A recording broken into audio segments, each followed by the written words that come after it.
Well, hello, Milwaukee, and good evening, America. Let me take 1 second to say hello to my fellow delegates from Connecticut.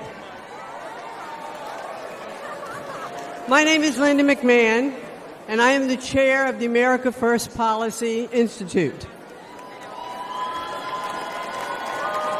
I'm perhaps one of the few people who's been privileged to call Donald Trump a colleague and a boss, but he's also a friend.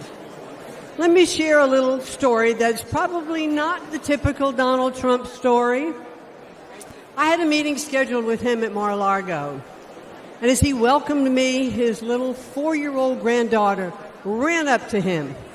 He scooped her up with delight and asked her, "Who's the most beautiful girl in the world?" And she said, "Me." Then he asked, "And who do you love the most in the world?" And she said, "You, Grandpa." And he kissed her on both cheeks. Then she whisked off his hat and mussed his hair. And he smiled with the love that only a grandfather could have given.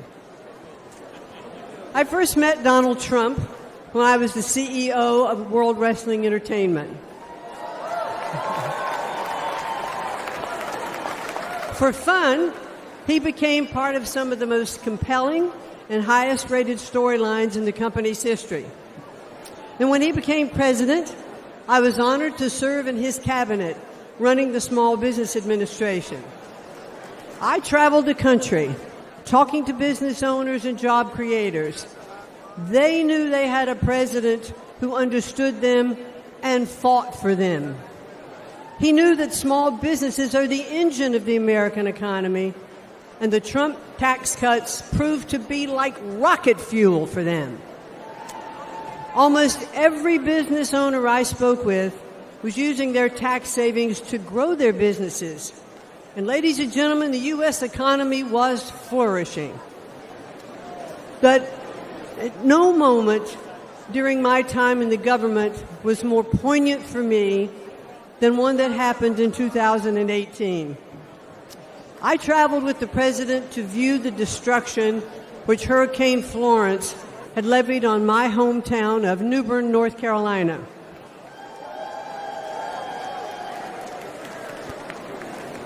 I stepped off of Air Force One and walked side by side with the President of the United States through the hangar where my father had been a shop foreman and my mom had been a budget analyst. I watched Donald Trump walk through neighborhoods of my childhood, comforting those who had suffered such great damages.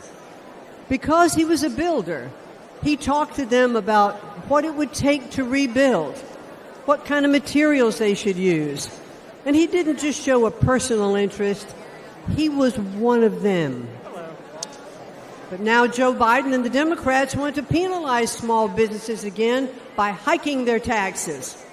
But when he's reelected, Donald Trump will make those tax cuts permanent. And he will also offer new tax cuts like no taxes on tips. Instead of taxing American companies, Donald Trump put tariffs on China that raised billions of dollars and protected American industries. And if reelected, he'll do it again. President Trump is a job creator and the best friend American workers have ever had in the White House. He is a champion of the forgotten men and women, as I have experienced firsthand. But the media doesn't like to acknowledge that very often. Donald Trump is not only a fighter, ladies and gentlemen, he is a good man.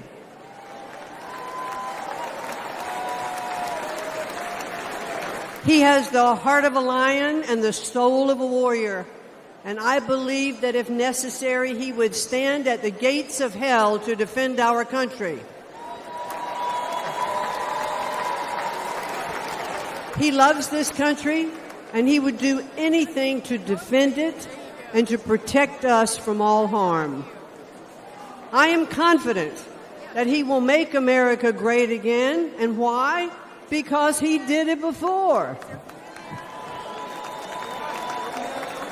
So I ask all of you here tonight, and those of you who are watching from home, to re-elect Donald J. Trump as the 47th President of the United States.